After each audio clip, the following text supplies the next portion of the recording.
haul, y'all. And we've got plans. Boy, do we have plans.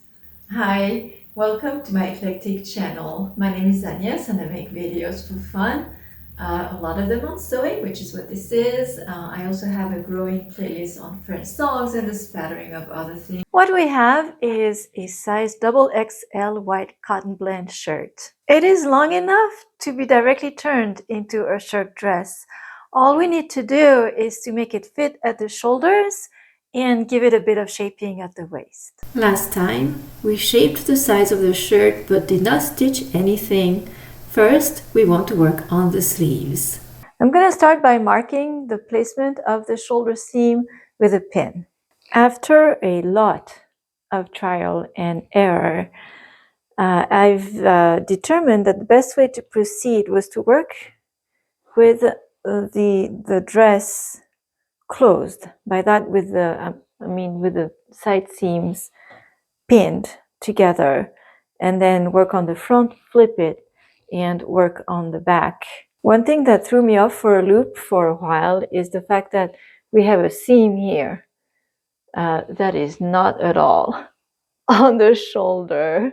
That confused me for a long time. So I'm going to trace the front piece first, and I am going to use as reference the point that I had marked on the shoulder on my dress form to where I wanted the shoulder seam to go. So this sets the form right here. And then I know this is going to look completely wrong, but I'm hoping for an okay result at the end. What matters is that I have the proper curvature for the armhole. And I did test that out in all of my trial and error. I think it works.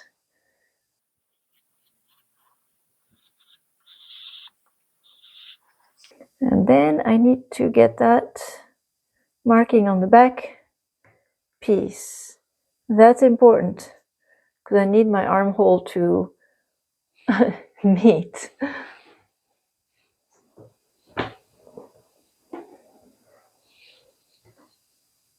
So now when I place my back piece on the armhole, it needs to fit two places, right where the front armhole came under the arm, and then also at the shoulder.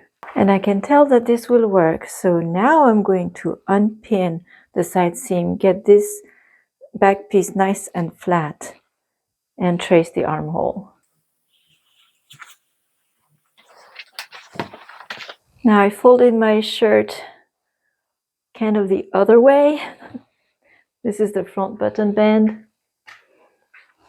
And I opened up, I have the armhole here.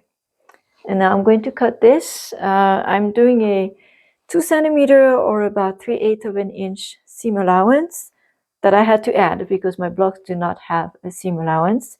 That's generous because I am going to be doing felled seams.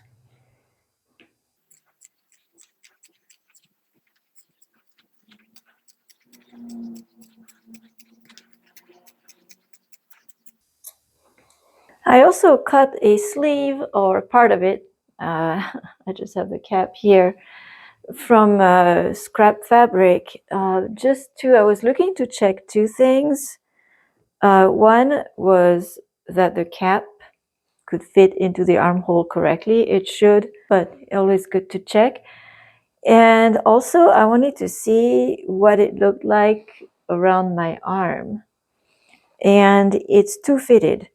So, and that's to be expected because the blocks I have is for a fitted shirt. So there you have it. I got perfectly nicely fitted sleeves. I already deviated from the sleeve pattern. I already went out because I wanted more of an opening around my arms, but it's not enough. So that tells me I can use the cap. I certainly should, but after that, I'm going to have to cut actually really going out like a trapezoid.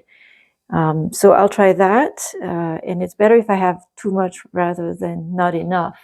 I can adjust accordingly. So I'm going to go ahead and cut 2 sleeves on the actual fabric.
This is a project where we set the sleeves in before we close the side seams on the side of the shirt and also on the sleeve. So we're going to have a line of stitching that's going to go all the way. So that means that I've already finished my seams, and I used the original seam finishing on the shirt, which were felt seams. The next step is to go ahead and close all the side seams, as I've mentioned, from the end of the sleeves down to the bottom of the shirt.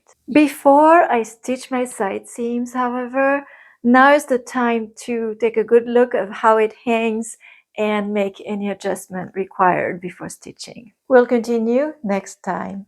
Thank you for watching. If you enjoyed this video, don't forget to give it a like, and I look forward to seeing you in the next one.